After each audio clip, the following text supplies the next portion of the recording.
become a bit more constructive because I already was worried about this trend towards de-globalization. So I think the Trump administration may accelerate that.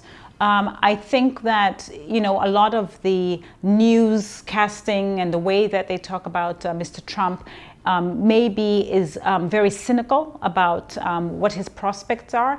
I think we also have tended to downplay how disappointed and aggrieved and disaffected the people who voted for him are, and it's true for Brexit as well. You know, we can sit in urban areas and be part of the media or part of academia and talk about what we think should happen in the world, but many people are suffering under the weight of globalization. Real wages are down, their living standards have deteriorated, they're suffering under the weight of significant debt, student loan debt, for example, and it's not compelling, globalization is not compelling as a story for them. And so whoever the US president was going to be is the president of the United States. It's not the president of the world.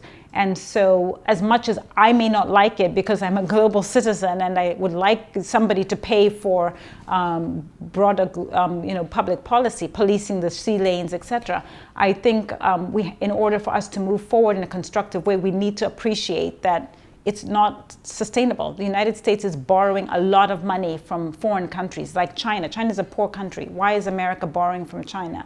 You know, China is the first or second largest foreign lender to the United States government. That is not something we should feel good about or comfortable about, because many countries are relying on the US to give them money, but the US is borrowing that money.